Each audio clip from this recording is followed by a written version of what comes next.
তো নমস্কার। আজকে আমি আপনাদেরকে যে বিষয়টি বলবো, একদম বাচ্চা বন্ধুদের, আমার ছোট ছোট বাচ্চাদের বলবো যে তোমরা যারা প্রচুর প্রচুর প্রচুর পরিমাণে মোবাইল দেখো এবং মোবাইল দেখার জন্য বাবা মা বাড়ির অন্যান্য মানুষজনকে অতিষ্ঠ করে তোলো, তাদের উদ্দেশ্যে দুটো কথা আমি বলবো। এই যে মোবাইল তোমরা দেখো, মোবাইলে বিভিন্ন কার্টুন দেখো, বিভিন্ন জিনিস দেখো, সেগুলোতে কি লাভ হয় আর কি ক্ষতি হয়? দেখো, ক্ষতি হচ্ছে তোমাদের, প্রথমেই হচ্ছে তোমাদের মনটা মোবাইলের প্রতি আসক্ত হয়ে পড়ে, তোমরা নেশায় আসক্ত হয়ে পড়ো, মোবাইলের নেশায় আসক্ত হয়ে পড়ো, তোমাদের চোখের প্রবলেম হয়, তোমাদের মনোসংযোগের প্রবলেম হয়, তোমাদের মানসিকভাবে তোমরা অন্য একটা জগতে চলে যাও, যেখানে তোমাদের কাছে পরিবার, সমাজ, বন্ধু বান্ধব, পড়াশোনা, খেলাধুলা সব বার ঊর্ধ্বে চলে যাও তোমরা এই মোবাইলকে নিয়ে। তাহলে মোবাইল অবশ্যই খারাপ জিনিস। মোবাইল থেকে কোথাও আজ পর্যন্ত তুমি কোনো জিনিস উপকারে তোমার লাগেনি বা তুমি পাওনি, শুধুমাত্র দরকারের সময় ফোনটা ছাড়া।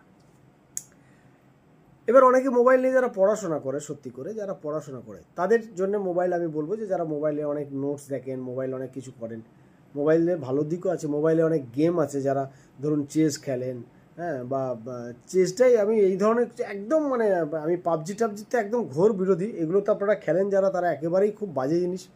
তো আমি আপনাদের কাছে আশা করব যে পড়াশোনা, মোবাইলে ভালো জিনিসগুলো কিন্তু আমরা নিই না। মোবাইল থেকে অনেক ভালো জিনিস আমরা পেতে পারি, ভালো বিষয়বস্তু আমরা শুনতে পারি, কারোর জীবনী পড়তে পারি, গুগলে গিয়ে আমরা কারোর জীবনী যদি সার্চ করি, কারোর জীবন সম্পর্কে জানতে চাই, সেটা আমরা পেতে পারি। কিন্তু আমরা সেগুলো করি না। আমরা করি কি, মোবাইলে সবসময় যত বাজে জিনিসগুলো, রিলস দেখে সারাদিন সময় নষ্ট করি।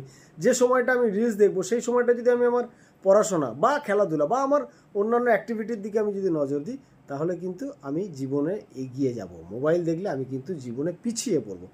তাই আমার ছোট্ট বন্ধুরা, তোমাদের জন্য আজকে আমার এই ছোট্ট টিপস। যদি ভালো লাগে আমার কথা, যদি মনে হয় যে আমি ঠিক কথা বলেছি, ঠিক কথা তো বলছি না, কারণ তোমাদের সব মোবাইল দেখা যদি বন্ধ হয়ে যায় তাহলে তো খুব সমস্যা। তাই তোমরা আমার বিরোধিতা করবেই, তবু আমি তোমাদের ভালোর জন্য বলবো, যদি জীবনে এগিয়ে যেতে চাও, যদি জীবনে স্বপ্ন দেখো আমি বিরাট কোহলি হব, আমি সচিন তেন্ডুলকার হব, আমি মেসি হব, আমি বিশ্বনাথ আনন্দ হব, তাহলে মোবাইল দেখাটা ছাড়তে হবে।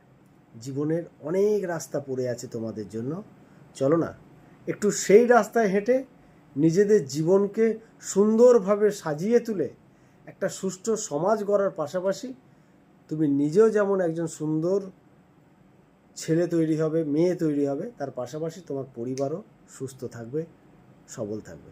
নমস্কার।